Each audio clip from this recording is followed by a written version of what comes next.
Look closer at the photograph. March 4th, 1952.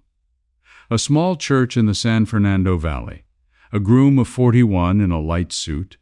A bride of 30 in a gray dress with a white collar. And a cake being cut under the supervision of exactly 2 witnesses. Not 200. 2. The actor William Holden and his wife, the actress Brenda Marshall, were the only guests at the wedding of Ronald Reagan and Nancy Davis. No press, no studio publicists, no family, not even the bride's mother.n.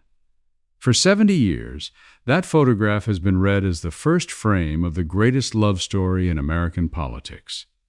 The private wedding, the story goes, was the point. 2 people so devoted to each other that they needed no audience at all. .nn, it wasn't .n. The wedding was small because the bride was pregnant, the groom was a divorced man whose career was collapsing, and neither of them wanted a single camera in the room they could not control. And what began that afternoon in 1952 was not the end of a courtship. It was the beginning of a production, one that would run longer than any show either of them ever appeared in, and would not close until the last member of the original cast was buried in Simi Valley in March of 2016. And near is what this episode will lay out from the record. First, how the marriage actually began. Not with a glance across a room, but with a bureaucratic errand involving a communist blacklist and a case of mistaken identity in 1949. Second, what the 2 guests at that wedding tell you about every year that followed, because the guest list never really got longer. Remember that number, 2, because we will come back to it at the very end. Third, how a facial expression, a literal stare, became a documented instrument of American political communication, studied by scholars and named by the press. Fourth, the astonishing thing a fired chief of staff revealed in 1988, the single most concrete piece of evidence that the presidency itself was being scheduled like a photo shoot, down to the hour, by a woman in San Francisco almost no one in the government had ever heard of. Hold that one. It arrives in the second half, and it is stranger than the summary suggests. And fifth, the part of the record that cuts the other way, the decade at the end that no camera was rolling for, which is the part an honest teller cannot leave out. N none more thing before the evidence. File the word list. This marriage began because of a list.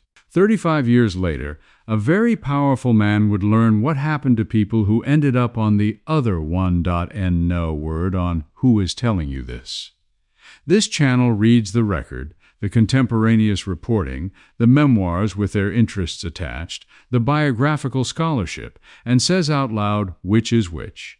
When a claim rests on a document, you will hear it stated flat. When it rests on a memoir written by someone with a score to settle or a book to sell, you will hear that too, in the same sentence. That is, the whole method. NN start with the bride, because almost nothing about her was what the official version said it was. She was born Anne Frances Robbins in July of 1921, and the biographical record, including her entry in the American National Biography, is blunt about how unglamorous the beginning was.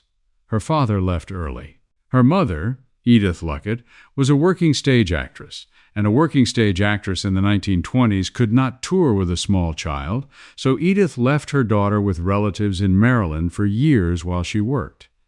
That is not a detail from a hostile biography. It is the plain outline of the record on Edith Luckett Davis. The girl who spent her early childhood waiting for her mother to come back from the road grew into a woman with a lifelong, documented, almost clinical need for security, and it is not a stretch to say that everything that follows in this episode flows downhill from those years in Maryland. N 1929, Edith married a Chicago neurosurgeon named Loyal Davis, and Anne Frances Robbins was remade. New city, new class, new manners, and eventually a new name. She took Davis as her surname, became Nancy Davis, and by the mid-1940s she was in Hollywood, where her mother's decades of friendships in the theater world opened doors that talent alone might not have. She became a contract actress at Metro-Goldwyn-Mayer. She was, by every honest account, including her own, not a star and not on her way to becoming one. She played wives, mothers, steady women in the background of other people's pictures. What she wanted, and she said versions of this for the rest of her life, was not a career. It was a marriage. A specific kind of marriage, to a specific kind of man, with a specific kind of permanence her childhood never had. And now the groom, in the worst year of his life. In 1948 and 1949, Ronald Reagan's world came apart in sequence. His film career at Warner Brothers, which had made him a genuine star before the war, had gone cold. The roles were thinner, the billing lower. And in 1949, his marriage to the actress Jane Wyman ended in divorce, at almost exactly the moment her career was ascending past his. He would eventually become the first divorced man ever elected president of the United States, but in 1949 that fact was not a historical curiosity. It was a wound and a scandal, and he did not choose it. She did. Friends from that period describe a man adrift. What he had instead of a film career was an office. President of the Screen Actors Guild, the Actors Union, at the precise moment the union mattered most, because Hollywood in 1949 was in the grip of the blacklist. Studios were purging anyone linked, accurately or not, to communist organizations, and the era's politics, which the scholarship on the divided Hollywood of those years lays out in detail, meant that a name on the wrong list could end a career overnight. Which brings us to how they met. And pay attention to the shape of this, because it is the shape of everything that came after in the autumn of 1949.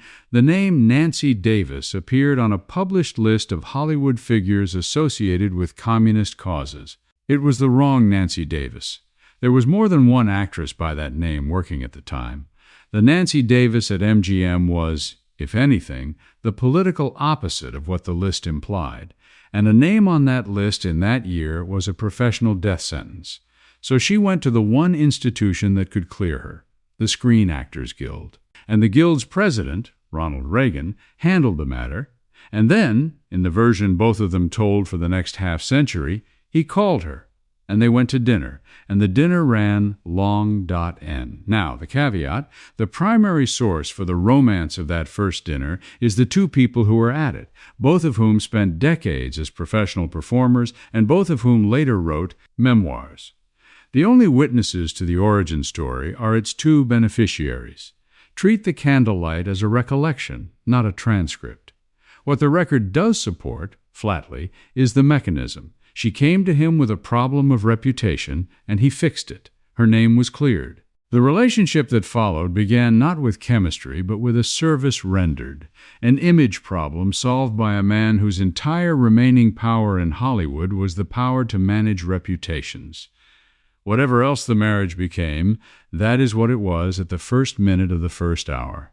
She had a problem with how she appeared on paper.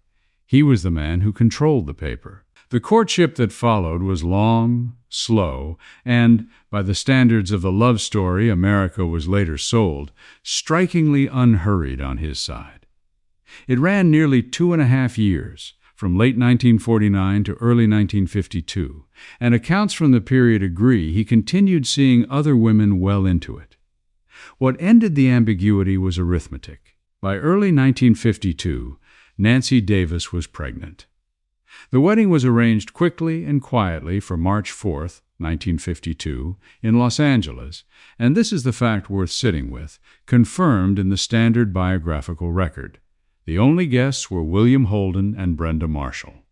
Their daughter Patricia was born that October, 7.5 months later. The tiny wedding was not a lover's whim. It was crisis management, executed by two people who understood exactly how a 1950s fan magazine would do that particular math, and who made sure there was no one in the room to help them.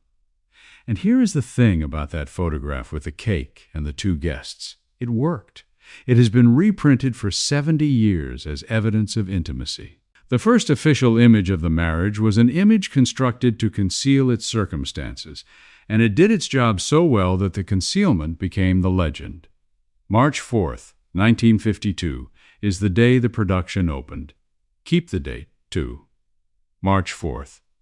It comes back at the end of this episode in a way I did not expect when I started reading the record. The 1950s were, professionally, a slow-motion humiliation for him and, by her own choice, an exit for her. She gave up her contract and her career entirely. Her American National Biography entry treats the decision as immediate and total.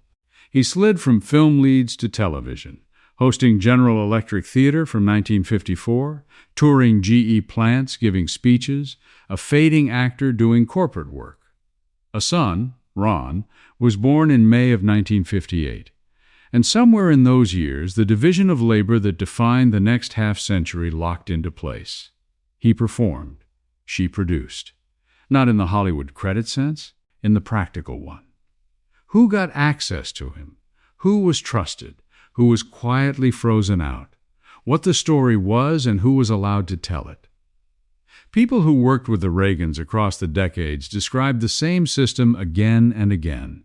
The affable, unknowable man out front, and behind him the small, immaculate woman keeping the books on everyone. In 1966, he ran for governor of California and won, and in January of 1967, the production moved to Sacramento with a professional cast for the first time. And it is in the political years that the thing this episode is named for becomes visible, because it is in the political years that the press began writing about the stare. You have seen it, even if you think you haven't. Nancy Reagan, seated or standing just off her husband's shoulder, face tilted up at him while he speaks, eyes locked, expression of total, unblinking adoration, held without wavering for the full length of a speech she had heard, in some cases hundreds of times. Reporters named it the gaze. It appeared at rallies in 1966, in Sacramento through 1974, through the failed presidential run of 1976, through the campaign of 1980, and on every stage of the White House years. This is not this channel inventing a metaphor. Her role as a communicator is the subject of an entry in a 2008 Encyclopedia of Political Communication, and a 2005 scholarly study of her White House years frames her tenure, in its very title, as a performance on a stage. The scholarship's picture is consistent. Her public presence was constructed, disciplined, and instrumental. The adoring wife in the frame was doing a job in the frame, and the job was the frame. Was the adoration itself false? Say it carefully, because this is exactly the kind of claim where an honest teller slows down. The record cannot establish what she felt during the 10,000th performance of the speech. No record could. What the record establishes is that the expression was deployed, held, and repeated with a consistency no unguarded emotion achieves, and that it was understood by the people around the Reagans as part of the apparatus. The floor of what is not in dispute. It was a performance in the technical sense, something done the same way, on cue, in public, for decades. Whether it was also sincere is a question the two guests at that wedding might have answered. They are not available. November 4th, 1980. He wins the presidency. January 20th, 1981. The production reaches the largest stage on Earth. And within weeks, the reviews of the co-star turned vicious. The clothes were borrowed couture. The White House residence was redecorated with private money at a moment of recession. In the autumn of 1981 came the new set of state china, privately funded but publicly announced with catastrophic timing, and by the end of the first year, her unfavorable ratings were the worst any modern First Lady had recorded to that point. The character she had built, immaculate, adoring, expensive, was suddenly reading as cold on the national screen. Watch what happened next, because it tells you exactly what kind of operator she was. The image was not defended. It was rewritten. In 1982, she appeared at a Washington press dinner in a thrift shop costume, singing a self-mocking parody song about her own extravagance, and the room that had been sharpening knives for a year gave her an ovation. Then came the anti-drug campaign, Just Say No, which put her on the road playing a new part, the nation's concerned mother, for the rest of the decade. Scholars of her tenure treat the turnaround of 1982 as one of the most effective image reconstructions in the history of the office. Notice what that praise concedes. You cannot reconstruct an image with that speed and precision unless the image was always a construction. The rescue proved the artifice. But the date that actually broke the marriage open to history is March 30th, 1981, 69 days into the presidency, when John Hinckley shot Ronald Reagan outside the Washington Hilton. He came far closer to dying than the public was told at the time. And in the aftermath, according to the accounts that later forced their way into the open, Nancy Reagan, terrified in a way she never fully disguised again, reached for control wherever control could be found. Most of what she reached for was ordinary: schedules, security, access. One thing was not. Her name was Joan Quigley. She was a society astrologer in San Francisco. And beginning after the shooting, according to the record that surfaced in 1988, Nancy Reagan consulted her, secretly and continuously, about the timing of the President of the United States movements. Not as a horoscope in the morning paper, as an input to the calendar of the executive branch. Quigley's role as the White House's secret astrologer is a matter of public record now. It is the reason anyone outside her San Francisco circle knows her name. Hold Quigley in your mind, because to understand how the secret came out, you need to meet the man who told it. And to understand the man, you need the word I asked you to file at the start of this episode: list. Donald Reagan, spelled with an E, no relation, was a Wall Street financier, chairman of Merrill Lynch, then Treasury Secretary through the first term. In February of 1985, in one of the strangest personnel moves of the era, he and Chief of Staff James Baker simply swapped jobs. The biographical record on Reagan and the scholarship on second-term White House staffs tracks what followed.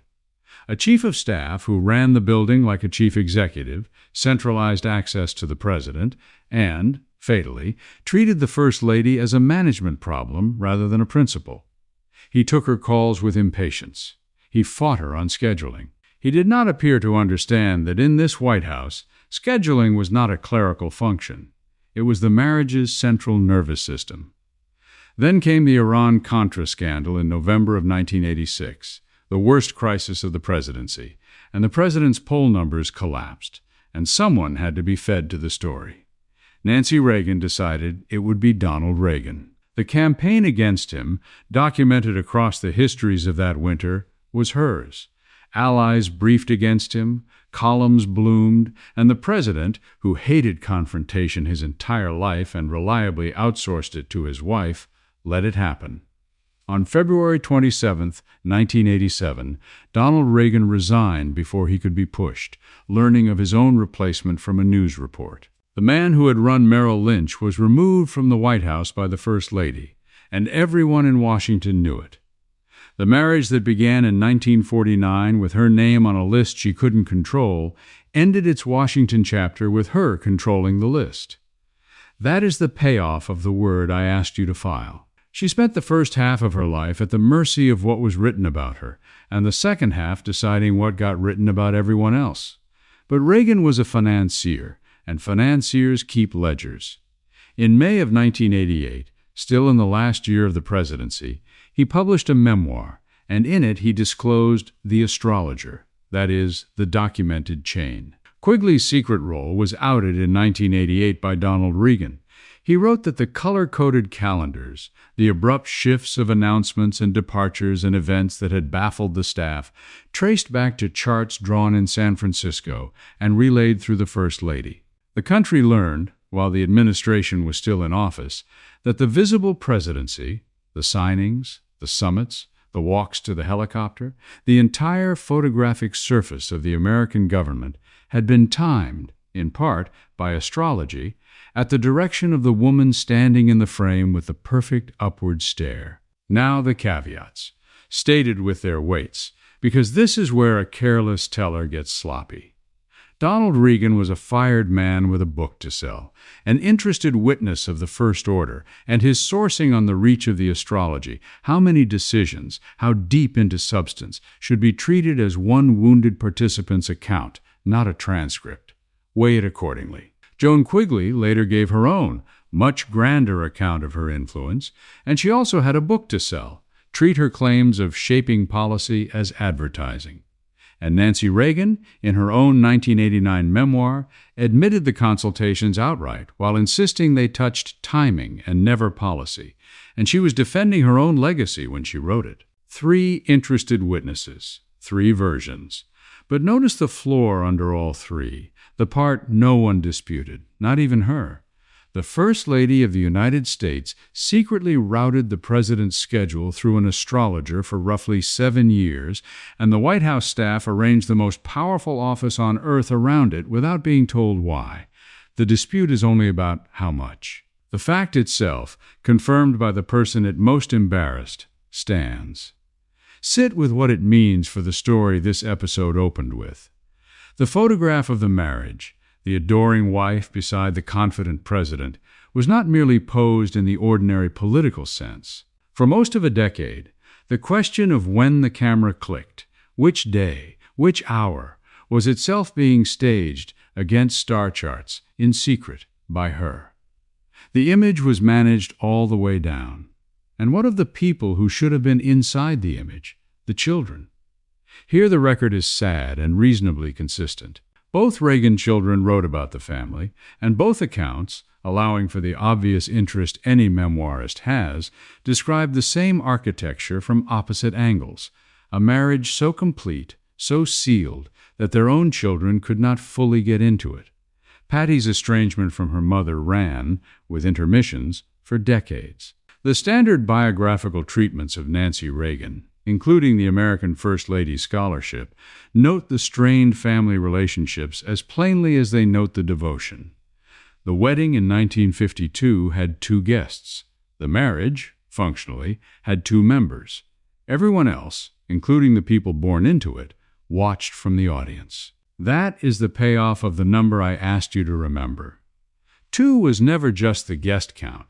It was the permanent capacity of the room. If the episode ended there, you would have a clean, cold story, a transaction dressed as a romance, performed flawlessly for 40 years. But this channel reports the record at full strength, even when it complicates the case, and the last decade complicates the case. On November 5th, 1994, Ronald Reagan published a handwritten letter telling the country he had Alzheimer's disease, and then he left the stage for good. No cameras, no audiences. For nearly 10 years, in a house in Bel Air, Nancy Reagan did the thing that cannot be performed, because there was no longer anyone to perform for. She managed his care, guarded his dignity, and watched the man around whom she had built an entire self forget the White House, forget the presidency, and, by the end, forget her. She called it the long goodbye. In those same years, she broke publicly with much of her own party to campaign for stem cell research, because she had watched what the disease does and stopped caring whose narrative it complicated. He died on June 5, 2004, at 93. Whatever percentage of the gaze was theater, the last 10 years were played to an empty house, every night, and she never missed one. An honest teller has to weigh that. A staged marriage does not usually survive the loss of its audience. This one did. She outlived him by 12 years, guarding the library, the legend, the image, to the last.